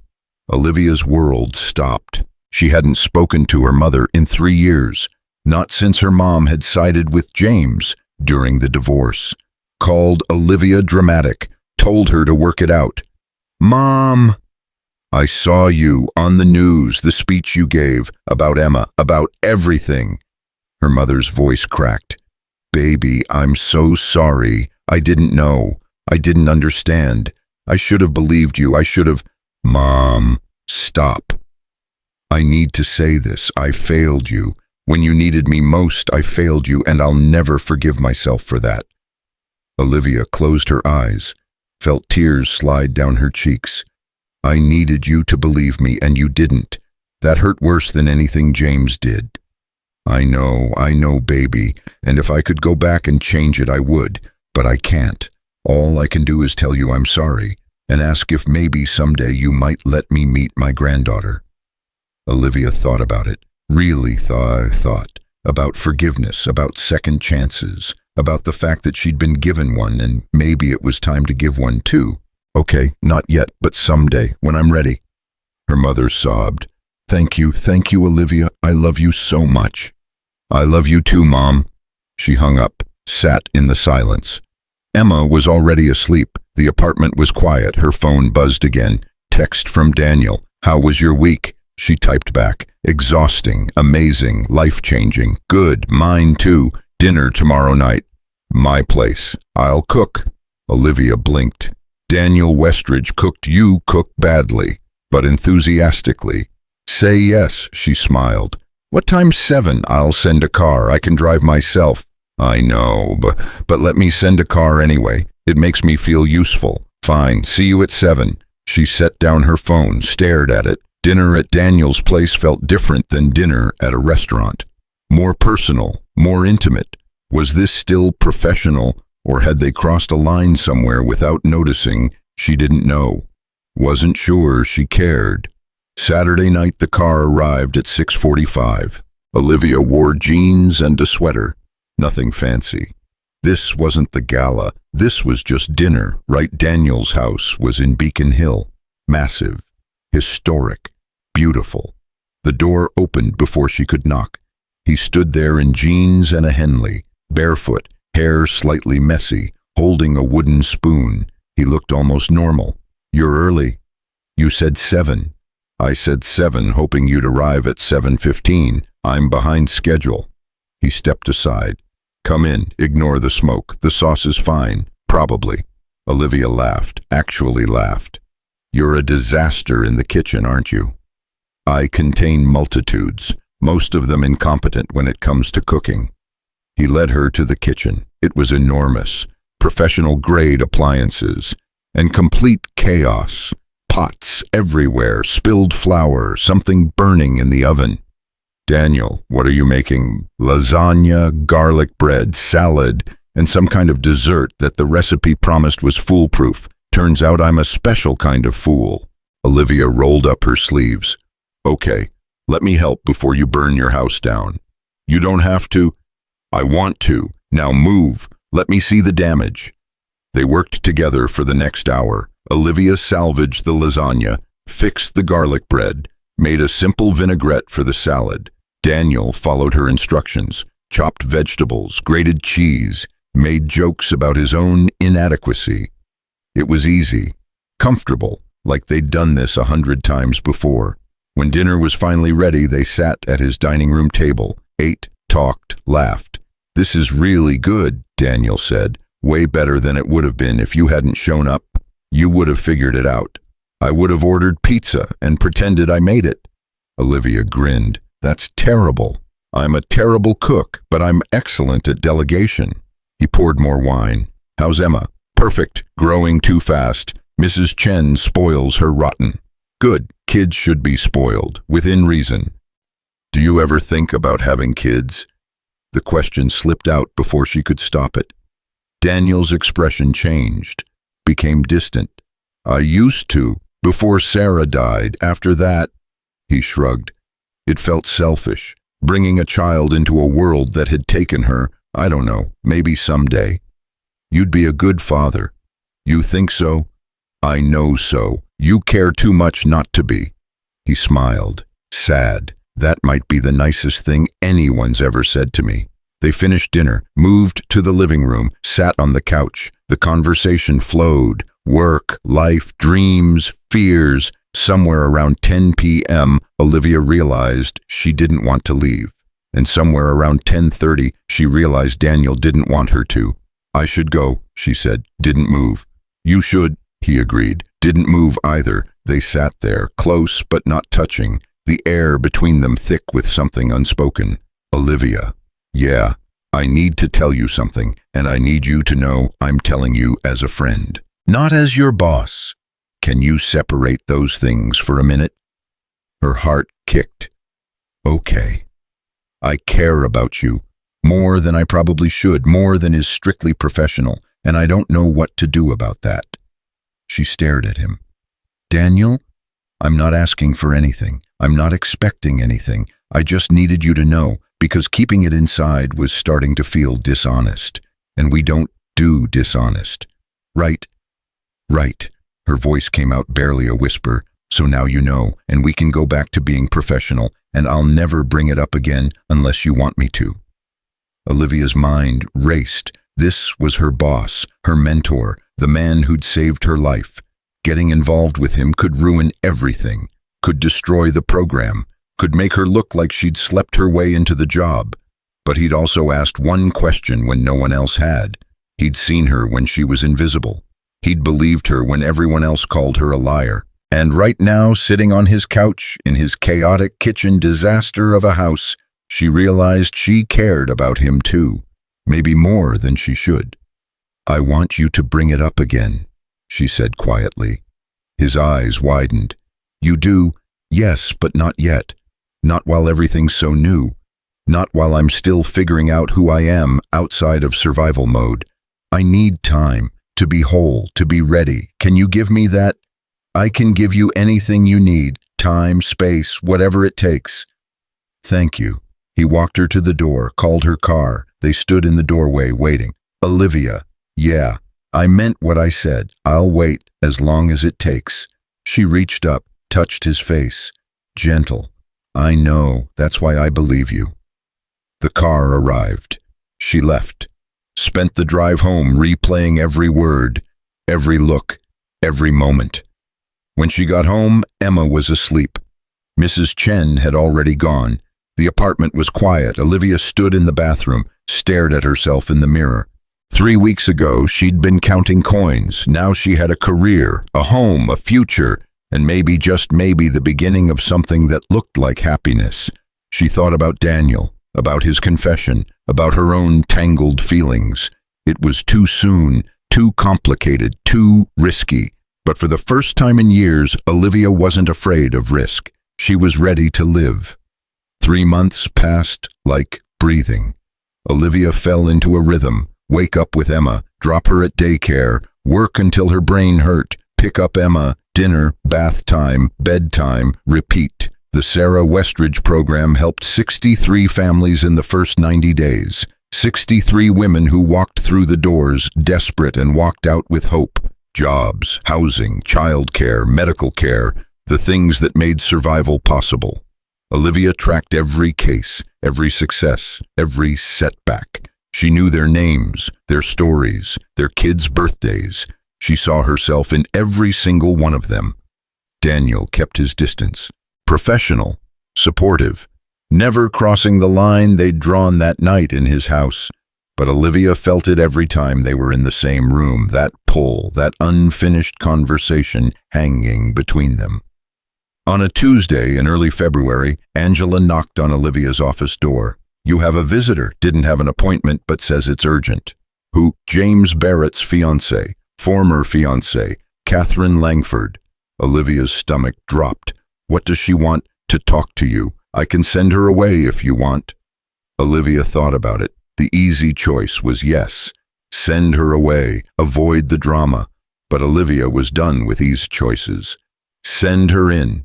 Catherine Langford walked in 2 minutes later, mid-20s, beautiful, expensive everything, but her eyes were red, swollen. She'd been crying. She stood in the doorway like she wasn't sure she belonged there. "Ms. Mitchell, thank you for seeing me. I know I have no right to be here." "Sit down." Catherine sat, twisted her hands in her lap. "I need to tell you something I should have said months ago when my father told me about James, about what he did to you. I didn't believe it. I thought you were lying, that you were just a bitter ex trying to ruin his life." Olivia said nothing, just waited. "But then I found something in his apartment before he got arrested." Catherine pulled out her phone, showed Olivia a photo. It was a notebook, James's handwriting, page after page of notes, names, dates, strategies, and on one page Olivia's name, circled with notes beside it. Neutralize before she becomes a problem. Discredit her professionally. Make sure no one believes her if she talks. Olivia's blood went cold. "He planned it," Catherine whispered to her. "Everything he did to you. It wasn't just abuse. It was calculated. He knew exactly what he was doing, and he documented it like it was a business strategy." "Why are you showing me this?" "Because I need you to know I believe you now. And I'm sorry. I'm so sorry I didn't believe you before. I'm sorry I called you a liar when my father told me. I'm sorry I defended James. I'm sorry I—" Her voice broke. She pressed her hands to her face and sobbed. Olivia sat very still. Part of her wanted to comfort this woman. Part of her wanted to throw her out. She chose the middle path. "Catherine, look at me." The younger woman looked up. Mascara streaked down her face. "You didn't know. He fooled you the same way he fooled me, the same way he fooled everyone. That's what he does. That's his gift, making people believe he's something he's not." "But I should have." "There's no should have. You know now. That's what matters. What are you going to do with that notebook?" Catherine straightened, wiped her eyes. "I gave it to the district attorney this morning. They're adding it to the evidence. They think it proves premeditation, that he knew what he was doing was wrong and did it anyway." "Good. There's more." Catherine's voice steadied. "The trial date got moved up. April 15th. They want you to testify. In person. They said your testimony could make or break the case." Olivia's hands curled into fists. "I know the DA called me last week. Are you going to do it?" "I don't know. Standing up in court, facing James, reliving everything in front of strangers. It sounds like hell. It will be hell."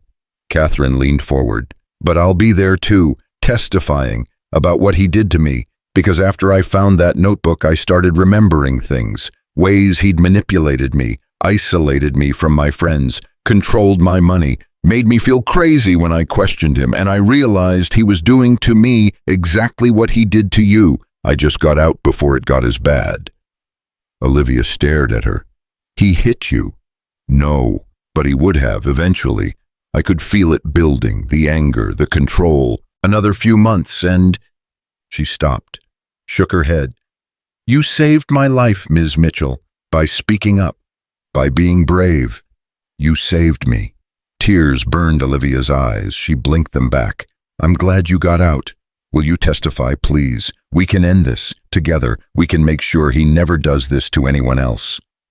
Olivia thought about Emma, about the 63 families counting on her, about the program she'd built, about everything she stood to lose if she stepped into that courtroom and James's lawyers tore her apart. But she also thought about Sarah, about all the women who didn't make it out, about the ones who were still trapped, still counting coins, still believing they were worthless. Yes, she said. I'll testify. Catherine exhaled, relief flooding her face. Thank you. Thank you so much. Don't thank me yet. This is going to get ugly. I know, but we're not alone. My father's lawyers are helping, and Mr. Westridge said he'd be there too, in the courtroom, for support. Olivia's heart kicked. Daniel said that he called me yesterday, said if I was testifying against James, he wanted to make sure I had support. He's arranging for security, transportation, everything. Catherine smiled, watery.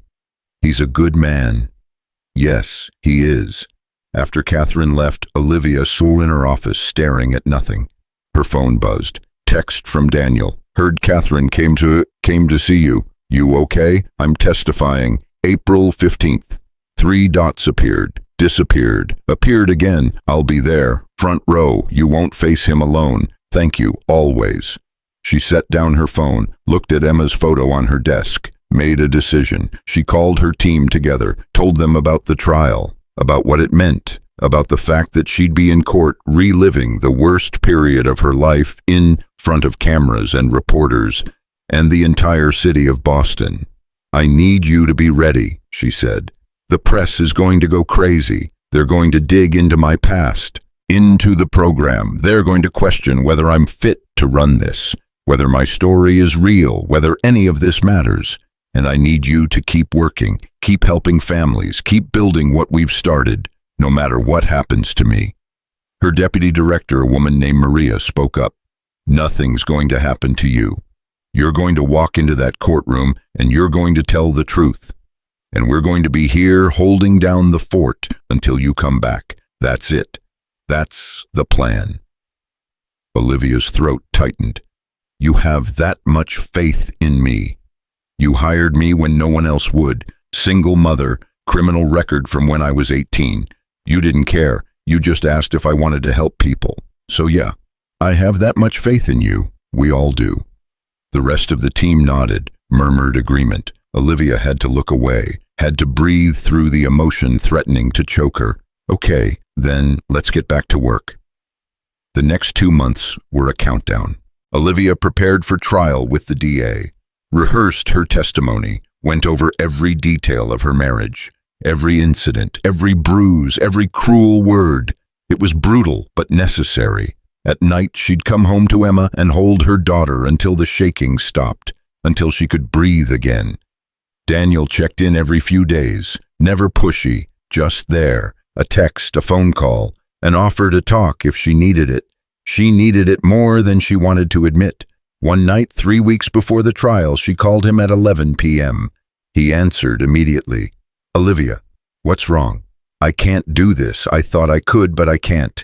Going into that courtroom, looking at James, letting his lawyers call me a liar. I can't. Yes, you can. How do you know? Because you've already done harder things. You survived him. You built a life. You created a program that's changing the world. Testifying is just words. You're good at words. What if I fall apart on the stand? Then you fall apart. And then you get back up and you keep going. Because that's what you do. That's who you are. She pressed her hand to her mouth, tried not to sob. I'm scared. I know being scared means you're human, but you're also the bravest person I know, and I'll be right there, front row, if you need to look at someone who believes you look at me. Okay, okay. Get some sleep. Call me tomorrow if you need to talk again. I don't care what time. Daniel. Yeah. When this is over, when the trial's done, can we... She stopped, started again. Can we have that conversation, the one we tabled? Silence. Then his voice warm and careful. Yes, whenever you're ready. I'll be here. Good, because I think I'm almost ready. Good, now go to sleep. Emma needs you rested. She hung up, climbed into bed, stared at the ceiling. 3 more weeks. She could survive 3 more weeks. April 15th arrived cold and rainy. Olivia wore a navy suit, hair pulled back, minimal makeup. She wanted to look professional, strong, not vulnerable, even though she felt like she might shatter at any moment. The car picked her up at 7 a.m. Emma stayed with Mrs. Chen. The old woman had hugged her tight before she left. You go tell your truth, sweetheart. Make that man pay for what he did. The courthouse was surrounded by press, cameras, reporters shouting questions. Security pushed through the crowd, got Olivia inside. The DA met her in a private room, young, sharp, determined. You ready? No, but I'm here. That's all that matters. Remember what we talked about. Answer the questions. Don't elaborate. Look at the jury, not at James, not at his lawyers. The jury. Okay. You're going to do great. This guy deserves to go down. And you're the one who's going to make it happen. The courtroom was packed. Olivia walked in and saw Daniel immediately, front row, just like he promised. He met her eyes, nodded once. You've got this. Catherine was there too, sitting with her father. She gave Olivia a small wave. And then Olivia saw James. He sat at the defense table in a suit that probably cost $5,000. Hair perfect, expression calm, like this was all beneath him, like he couldn't be bothered. He looked at her once, smiled, cold, cruel. Olivia looked away, focused on the jury, 12 strangers who would decide if her pain mattered. The trial began. Opening statements. The DA laid out the case. Fraud, theft, abuse, a pattern of predatory behavior spanning years. James's lawyer argued it was all a misunderstanding, a bitter ex-wife, a vindictive CEO. No real evidence, just hearsay and emotion. Then they called Olivia to the stand. She walked up, placed her hand on the Bible, swore to tell the truth, sat down. The DA approached. Kind eyes, gentle voice. Ms. Mitchell, can you tell the jury how you met James Barrett? Olivia took a breath, looked at the jury, started talking. She told them everything. The whirlwind romance, the marriage, the first time he'd screamed at her, the first time he'd thrown something, the way he'd isolated her from friends, from family, from anyone who might help. She told them about the pregnancy, about James demanding she get rid of the baby, about his rage when she refused. She told them about losing her job, her home, her identity. The DA asked question after question. Olivia answered every one, her voice steady, her eyes dry. She wouldn't give James the satisfaction of her tears. Then came cross-examination. James's lawyer stood, smiled, predatory. Ms. Mitchell, isn't it true that you were fired from Westridge Industries for stealing company data? No, I was never fired. I resigned because my ex-husband made it impossible to stay. But you did have access to confidential information. Information that James Barrett later used in his work. Isn't it possible you gave him that information willingly? No, he stole it from my personal files. Or maybe you gave it to him, and now you're claiming he stole it to cover your own misconduct. The DA objected. The judge sustained.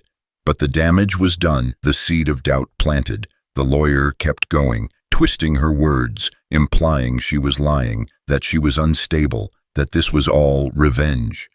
Olivia felt herself starting to crack, starting to doubt, starting to... She looked at Daniel. He was leaning forward, eyes locked on hers, mouthing words, "You've got this."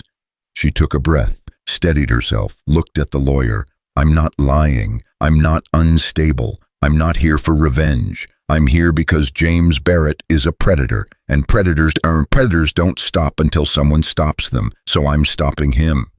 The courtroom went silent. The lawyer blinked, stepped back. No further questions. Olivia stepped down, walked back to her seat. Her legs barely held her. Catherine testified next, told her story, showed the notebook, explained how James had manipulated her, controlled her, nearly destroyed her. The DA called expert witnesses, forensic accountants who traced the stolen data, psychologists who explained the patterns of abuse, former colleagues who testified about James's temper, his lies, his willingness to destroy anyone who got in his way. The defense called character witnesses, people who said James was a good man, misunderstood, ambitious but not criminal. The trial lasted 5 days. Closing arguments came on a Friday. The DA stood before the jury, spoke clearly, passionately.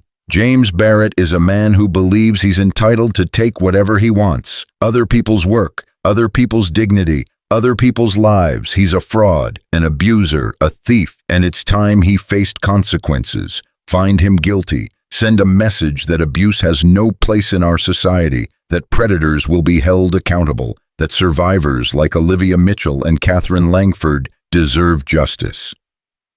James's lawyer argued the opposite. Reasonable doubt. Insufficient evidence. A witch hunt. The jury deliberated for 6 hours. Olivia sat in the hallway with Daniel and Catherine, waiting, not speaking, just existing in the silence. When the jury came back, they filed into the courtroom. The foreman stood. "Have you reached a verdict?" "We have, Your Honor." "On the charge of fraud, how do you find the defendant?" "Guilty." "On the charge of theft of intellectual property?" "Guilty." "On the charges related to domestic abuse?" "Guilty on all counts." The courtroom erupted. Olivia couldn't hear anything over the roaring in her ears. She felt Daniel's hand on her shoulder, steadying her, anchoring her. James stood at the defense table, face white, hands shaking. For the first time he looked small, powerless, broken. The judge spoke. "James Barrett, you have been found guilty on all counts. Sentencing will be in 30 days. Until then, you will be remanded into custody. Bailiff." They took him away in handcuffs. He looked back once at Olivia. No smile this time, just hatred, pure and impotent. She stared back, unflinching. "You don't own me anymore." Outside the courthouse, the press swarmed. Olivia stood at the microphone, Daniel beside her, Catherine on her other side. "Today, justice was served, not just for me, but for every survivor who's been told they don't matter, who's been called a liar, who's been made to feel invisible. We matter, our stories matter, and abusers like James Barrett will be held accountable." She looked into the cameras. "If you're in an abusive situation right now, please know this. You're not alone, you're not crazy, you're not worthless. You deserve help, you deserve safety, you deserve a life where you don't have to count coins or hide bruises or wonder if today's the day you don't make it out. The Sarah Westridge program exists to help you. We're here, we see you, and we're not going anywhere." The press shouted questions. Olivia ignored them, turned, walked back inside with Daniel and Catherine. In the quiet hallway, Catherine hugged her, tight, desperate. "We did it. We actually did it." "You did it," Olivia corrected. "That notebook, that testimony. You were incredible." "So were you." Catherine pulled back. "What happens now?" "Now we go home. We hug our kids. We sleep for about 12 hours. And tomorrow we get back to work. Because there are more women out there who need help. And we're going to make sure they get it." Catherine nodded, wiped her eyes. "Thank you, Olivia, for everything. Thank you for being brave enough to come forward." Catherine left with her father. Olivia turned to Daniel. He'd been quiet through all of it, just standing there, solid, present. "You okay?" he asked. "I don't know. Ask me tomorrow." "Fair," he smiled. "You were amazing in there. The way you stood up to that lawyer, the way you told your story. I've never been more proud of anyone in my life." Olivia's chest ached. "You were there the whole time. I could feel you. It helped. I told you I would be. I don't break my promises." They stood in the hallway, people rushing past them, the world moving on. but for a moment it was just the two of them. Daniel. Yeah. Remember that conversation we were going to have after the trial? His eyes softened. Yeah. I'm ready now if you are. I've been ready since the day I saw you counting coins. She smiled. Then let's go somewhere quiet and talk. They went to his house, the same house where they'd cooked disaster lasagna 3 months ago, sat on the same couch. But everything felt different now. The trial was over. James was going to prison. The program was thriving. Emma was safe. Olivia was free, truly free, for the first time in years. So, Daniel said, we're talking. We're talking. You go first. Olivia took a breath. I care about you a lot. More than is probably smart, given that you're my boss, and this could complicate everything. But I can't keep pretending I don't feel it. And I don't want to. Life's too short to pretend. Agreed. So what do we do about it? Daniel was quiet for a moment, thinking. We take it slow. We keep it private until we figure out what this is. We make sure it doesn't affect the program or your work, and we see where it goes. No pressure, no expectations. Just two people who care about each other figuring it out as they go.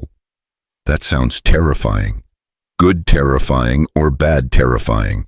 Olivia smiled. Good terrifying. Then let's be terrified together. He reached for her hand. She let him take it, their fingers intertwined. Perfect fit. I need you to know something, Olivia said quietly. I'm not whole yet. I'm better, but I'm not healed. I have bad days, nightmares, moments where I'm back in that apartment with James screaming at me. I'm working on it. Therapy, time, but it's not gone. I don't need you to be healed. I need you to be honest and to let me be there when the bad days come. That's it. That's all I need. You make it sound so simple. It is simple. I care about you. You care about me. We'll figure out the rest. She leaned her head on his shoulder, felt his arm come around her, solid, safe. What about Emma? She asked. What about her? If this becomes something real, something serious, you'd be taking on a single mother, a baby, all the complications that come with that. Daniel's voice was firm, absolute. Emma's not a complication. She's part of you, which means she's part of this, and I'm all in, if you'll have me. Olivia lifted her head, looked at him, really looked, saw no hesitation, no doubt, just certainty. Okay, she whispered, let's try this, slowly, carefully, but let's try. He smiled, leaned in, stopped an inch from her lips. May I? Yes. He kissed her, soft, gentle, like she was something precious, something worth waiting for. And for the first time in years, Olivia felt like maybe she was. They spent the rest of the evening talking, making plans, laughing, being normal people with normal hopes instead of survivors and saviors weighted down by trauma. At midnight, Olivia's phone buzzed. Mrs. Chen, Emma's asking for you. When are you coming home? Olivia showed Daniel the text. He smiled. Go, be with your daughter. I'll see you Monday. Monday feels like forever. Then let's have coffee Sunday. You, me, and Emma. Something normal, low-key. I'd like that. He walked her to the car, kissed her one more time, soft and sweet and full of promise. Good night, Olivia Mitchell. You changed my life, you know that. You changed mine first. Then we're even. She climbed into the car, watched him through the window as they pulled away, standing on his front steps, hands in his pockets, smiling. At home, Emma was waiting. Mrs. Chen had already put her in pajamas. The baby reached for Olivia the moment she walked through the door. Mama. Olivia's heart stopped. Did she just... She's been saying it all evening? Mrs. Chen said, beaming. Her first word. Olivia held Emma close, pressed kisses to her soft hair, breathed her in. Yes, baby. Mama's here. Mama's always going to be here. She put Emma to bed, read her 3 stories, watched her drift off to sleep. Then she stood in her apartment, this place that was hers, that she'd earned, that no one could take away. She thought about the convenience store, the 3 coins. The moment Daniel had stepped forward and changed everything, She thought about the trial, the verdict, the justice she'd won for herself and Catherine and Sarah and everyone who'd come after. She thought about the program, 63 families and counting, lives changed, futures rebuilt. She thought about Daniel, about Sunday coffee, about the possibility of something good, something real, something worth fighting for. And she thought about Emma, her daughter, her reason, her everything. "We did it, baby girl," she whispered into the quiet apartment. "We survived, we fought, we won, and this is only the beginning." Outside, Boston glowed, indifferent and beautiful, full of people counting coins and people who'd never had to count, full of survivors and predators and everyone in between. But inside this apartment, Olivia Mitchell stood tall, unbroken, free. She'd been invisible once. Nobody, nothing, a woman with 3 coins and no hope. Now she was a director, a mother, a survivor, a voice for the voiceless, a fighter who'd won. And tomorrow she'd wake up and do it all again. Help more families, build more futures, love her daughter, maybe even let herself be loved, because that's what survivors do. They don't just endure, they thrive, they rise. They turn 3 coins into an empire, turn pain into purpose, turn silence into a roar that echoes across the city. Olivia looked at Emma's sleeping form one more time, then she climbed into bed, closed her eyes. And for the first time in years, she dreamed not of the past, but of the future. A future where she mattered.